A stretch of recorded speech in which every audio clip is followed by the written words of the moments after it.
예, 그러면 계속해서 새로운 종목 발굴하면서 투자 전략 세워보도록 하겠습니다. 오늘은 이베스트 투자증권 이비즈 영업팀 의리의 남자 염블리 염승환 차장과 함께하도록 하겠습니다. 어서 오십시오. 네, 안녕하세요. 예. 제가 이렇게 호들갑을 떤 이유가 우리 시청자 여러분들도 아셔야 될 게 오늘 염승환 차장이 오늘 휴가 날인데 저희 프로그램만 이렇게 출연을 위해서 강행을 하셨다고 여의도에 왔다고 들었습니다. 일단 감사드리고 네. 잘 되는 사람은 잘 되는 이유가 있구나라는 걸 다시 한번 느낍니다. 감사드리고 시장 얘기 좀 여쭤보도록 할 텐데 준비해 오신 종목을 듣기 전에 갑자기 저희 프로그램 시작하면서 네. 좀 힘이 많이 빠졌어요. 지금 오히려 하락 전환하고 있는 상황인데 글쎄 이것 때문에 많이 불안해하시는 분들은 적을 거라고 생각은 합니다만은 그래도 약간 그 저항은 무시는 못할 것 같습니다. 좀 어떻게 판단하고 계세요? 그러니까 일단 지수가 뭐 다들 아시겠지만 이번 달 들어와서 어제까지인가요? 한 16% 정도 올랐더라고요. 네. 코스피가. 그러니까 결국 이게 역대 거의 세 번째라고 하더라고요. 그러니까 2001년도에 한 두 번 있었고 이렇게 많이 오른 적이 지금 역대 세 번째인데 대부분이 다 2010년 이전에 있던 거예요. 그러니까 지금 2010년 이후로는 이렇게 월간 기준으로 급등한 적은 거의 처음입니다. 그래서 누구나 지금 가격 부담을 느낄 만한 시점이었는데 네. 이 상황 속에서 오늘 수급을 제가 좀 아까 체크를 해보니까 결국엔 기관 투자들이 좀 매물이 원인이 좀 됐던 것 같습니다. 그러니까 일단 사실 지금 지수를 이끄는 뭐 주력 세력이라고 하긴 표현은 좀 그렇지만 누가 봐도 외국인이잖아요. 네. 근데 오늘도 외국인들은 사고 있는데 환율도 오히려 떨어지고 있어요. 그런 거 보면 국내 증시의 펀더멘탈에 대해서 여러분들이 뭐 걱정하실 필요는 전혀 없는 것 같고 단지 이제 오늘 그 두 주체 연기금하고 그 투신권에서 매도가 많이 나오는데 뭐 연기금은 아시겠지만 올해 주식 비중이 워낙 지금 많이 채워져 있어서 예. 줄이는 건 사실 당연한 것 같고 그다음에 투신권은 제가 얼마 전에 그 기사를 봤더니 그 올해 1등 난 그 펀드에서도 네. 환매가 나오고 있대요. 그러니까 수익률이 엄청났는데 네. 그러니까 개인 투자분들이 일단 펀드에 좀 그러니까 환율을 느끼면서 자금을 계속 빼시는 것 같아요. 근데 그런다고 그거는 하더라고요. 그거는 이제 뭐 기관 투자의 잘못은 사실 아닙니다. 네. 왜냐하면 돈을 빼게 되면 환매를 할 수밖에 없어요. 그러니까 환매를 하면 투신은 매도를 할 수밖에 없습니다. 그러니까 이 두 축에 의한 지금 매도가 나오는 걸로 봐서 너무 걱정할 필요는 없다. 저는 일단 그렇게 좀 말씀드리고 싶고 예. 아까 말씀드린 환율도 안정적이고 근데 이제 문제는 너무나 가파르게 오른 건 사실이잖아요. 네. 약간 속도 조절은 좀 필요한 상황인데 다만 이제 외국인들도 최근에 삼성전자나 이런 IT를 많이 샀는데 오늘은 좀 차익 실현하는 것 같아요. 그러니까 업종으로 보니까 전체는 다 매수인데 전기전자는 좀 많이 팔고 있더라고요. 네. 외국인도. 그러니까 좀 쉬어가겠다는 의지가 좀 보이는 것 같아요. 그래서 또 다음 주 월요일 날 MSCI 지수 리밸런싱도 앞두고 있거든요. 외국인 입장에서는 이번에 여러분이 아셔야 될 게 그 인도가 이번에 한 0.8%인가 비중이 늘어나요. 신흥지수에서. 그리고 새롭게 쿠웨이트라는 나라가 또 들어오게 됩니다. 그러면은 우리나라 비중이 조금 줄어들어요. 그럼 외국인 입장에서 조금 덜고 가도 되거든요, 사실은. 그러니까 그런 약간의 수급 이벤트가 또 있기 때문에 이번 주, 그러니까 다음 주 초까지는 조금 약간 쉬어가는 흐름이 좀 나올 수도 있을 것 같습니다. 근데 여러분들이 이거를 이제 장이 또 끝났구나 이렇게 생각할 게 아니라 그 현금이 많은 분들도 굉장히 저는 많은 걸로 알고 있어요. 네. 이제 올라가서 못 사셨던 분들 그런 분들 같은 경우는 다시 한번 또 매수를 할 수 있는 기회가 오고 있기 때문에 매수의 기회로 좀 활용하시면 좀 좋을 것 같고 그리고 기존에 주도주 들고 계신 분들 그냥 너무 잔파동에 흔들리지 마세요. 네. 여기서 왜 이 말씀을 드리냐면 여기서 이제 많이 먹었으니까 팔고 나잖아요. 다시 못 삽니다. 네, 맞아요. 이거는 누구나 경험해 보셨을 거예요. 그래서 주도주는 쉽게 팔지 마시고 일단 좀 계속 홀딩을 하시면서 단기 조정은 좀 나올 수 있다는 것만 좀 생각해 주시면 좋을 것 같습니다. 그 설명 마지막 부분에 저도 방점이 찍혀 있는 것 같습니다. 저희 유튜브 채팅창 통해서도 어떤 한 분이 오늘 월급날이었는데 마침 잘 됐다. 매수할 네. 수 있는 기회가 오는구나. 그러니까 시장이 앞으로 더 상승할 것이라는 그 생각이 깔려 있는 상황에서 오히려 지금을 활용하려는 분들이 더 많은 것 같습니다. 그만큼 개인 투자자들이 스마트해지고 또 인내심도 많아졌다라는 반증이 될 수도 있을 테고요. 시장에 대해서 한번 판단을 내려봤습니다. 그러면 오늘 염 차장님께서 준비한 이야기 해보도록 할 텐데 내년 자동차 시장 얘기를 뭐 준비하셨더라고요. 그러면 뭐 전통 자동차는 아닐 것 같고 네. 어떤 데 포커스를 둔 겁니까? 그러니까 뭐 전기차나 이런 건 다들 뭐 좋은 건 알고 계시니까 네. 이제 내년도부터 이제 변화되는 게 이제 소위 커넥티드 카라고 차 안에 이제 온갖 전장 부품들이 다 들어가고 차 안에서 우리가 뭐 음악도 듣고 뭐 소통도 할 수 있고 이제 뭐 사무도 할 수 있을 정도의 이제 그런 커넥티드 카가 이제 내년부터 소프트웨어가 탑재돼서 이제 본격적으로 이제 시판이 될 가능성이 좀 높아졌는데 이게 뭐 현대차도 지금 준비를 하고 있습니다. 엔비디아의 그 반도체 칩을 좀 이용해가지고 한다는 좀 얘기가 있고 이게 뭐 BMW 또 벤츠 같은 기업들도 여러 유수의 이제 반도체 회사들하고 같이 협업을 해가지고 한다고 하는데. 중요한데 거기서 제일 중요한 게 사실 이 소프트웨어잖아요. 네. 이제 소프트웨어 경쟁력은 사실 테슬라가 압도적 1위입니다. 그걸 따라갈 업체는 없어요. 테슬라가 사실 이렇게 잘 나가는 이유는 뭐겠습니까? 사실 자동차 잘 만들어서는 아니고 마감은 사실 현대차가 훨씬 잘해요. 그렇죠. 타보신 오너분들이 그러더라고. 마감은 좀 형편이 없다. 근데 그 안에 소프트웨어 이거는 따라갈 지금 자동차 회사가 없다라고 합니다. 그래서 이제 거기에 만족도를 느끼면서 테슬라 자동차를 사고 지금 주가도 지금 엄청나잖아요. 580 정도의 시총이. 그 정도까지 간 배경은 결국 이런 부분들 때문인 것 같은데 이걸 이제 테슬라만 하는 게 아니라 전 세계 다른 자동차 회사를 다 따라서 하게 됩니다. 내년부터. 그렇게 되면 이제 자동차는 하나의 그냥 차가 아니라 우리 예전에 그 스마트폰이 그냥 걸어가면서 그냥 그 통화하는 폰이 아니라 네. 이제 PC잖아요, 사실은. 그렇죠. 네. 그렇게 되는 거죠. 이제 자동차는 바퀴 달린 PC가 된다. 그러면 거기서 여러분들이 유추하셔야 될 게 뭐냐면 어차피 우리 한국 기업들이 소프트웨어 경쟁력은 사실 떨어지는 건 사실입니다. 네. 거기서 뭔가 우리 한국 기업을 찾을 수는 없는데 그러면 자동차가 이제 거기에 전장 부품이 많이 실리게 되면 거기서 수혜를 받을 수 있는 업종이 뭐가 될 거냐.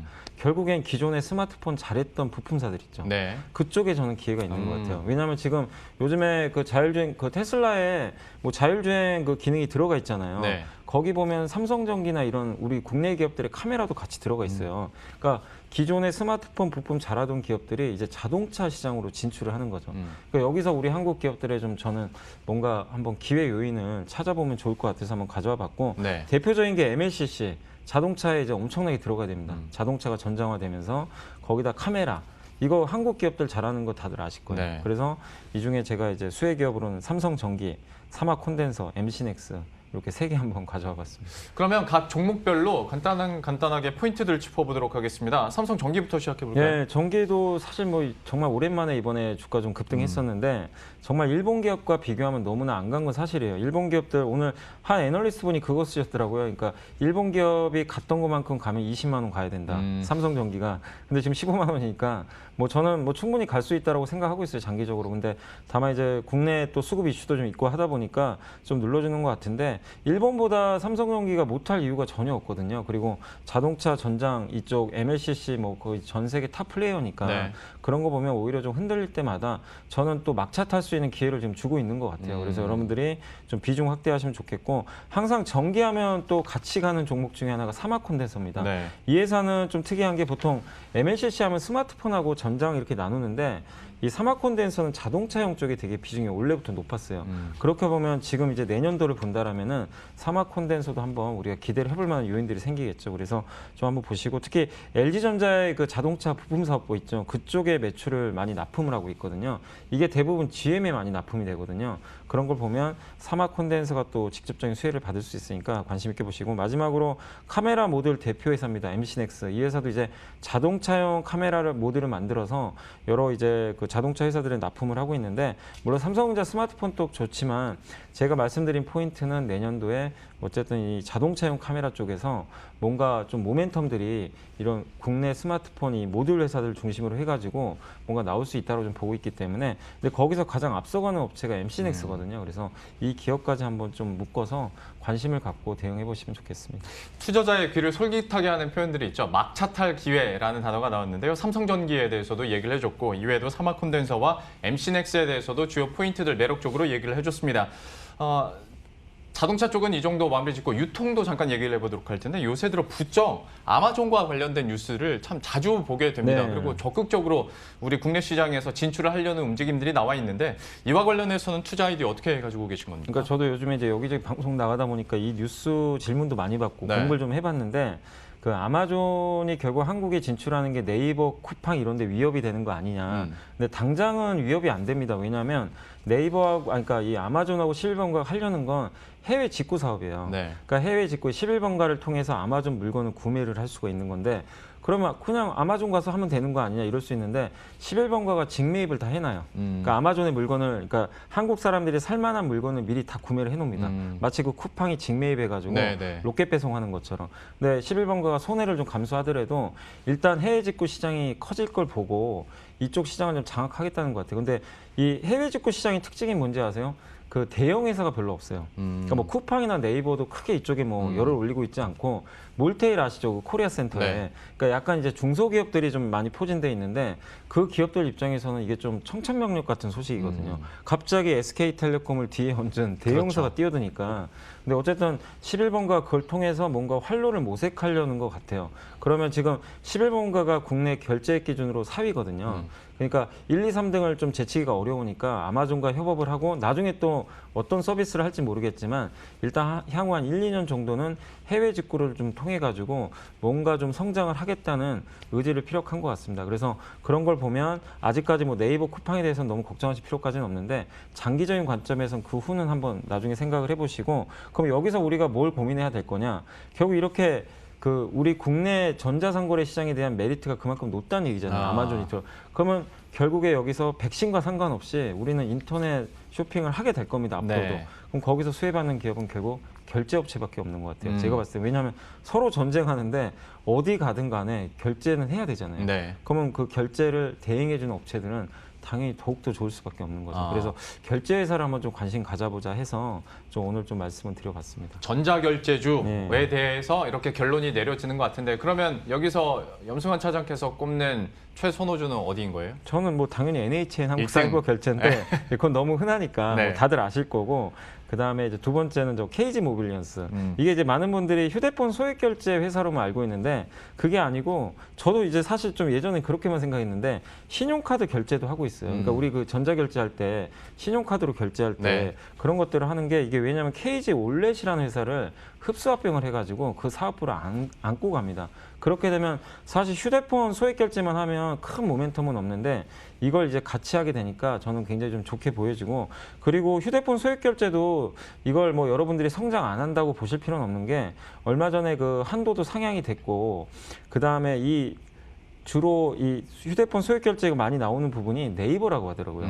네이버에서 발생하는 연간 휴대폰 소액 결제 거래액 중에서 50%가 KG 모빌리언스로 잡힌대요. 그러니까 그 정도로 지금 네이버하고 관계도 나쁘지가 않아요. 그러니까 네이버에서 여러분들이 뭐 페이를 이용해서 휴대폰 결제가 아니라 뭐 여러 가지 뭐 신용카드 결제도 하지만 예. 그 중에 일부는 그 소액 결제도 많이 하시더라고요. 그쪽에서 모멘텀이 분명히 있습니다. 그래서 좀 새로운 종목으로 한번 KG 모빌리언스도 여러분들이 한번 눈여겨보시면 좋겠고 마지막으로 이 결제주 막 끝났다고 하시는 분도 계시고 백신 나오면 네. 이제 못 간다. 왜냐면 언택트니까. 그렇다고 현금 거래할 건 아닌데. 그렇잖아요. 우리나라는 어차피 이거 써야 됩니다. 예. 그래서 그거 백신하고 아무 상관없으니까 네. 오히려 그것 때문에 흔들리면 더 좋은 기회가 되겠죠. 예, 전자결제주 얘기를 해줬는데 NHN 한국사이버결제야 뭐 너무나도 잘 아실 것 같고 이와 함께 또 네이버와 함께 좋은 시너지를 내고 있는 KG 모빌리언스까지 얘기를 해줬으니까요. 역시 좀 기회가 될 수 있는 타이밍에서 또 관심 있게 계속 지켜보도록 하겠습니다.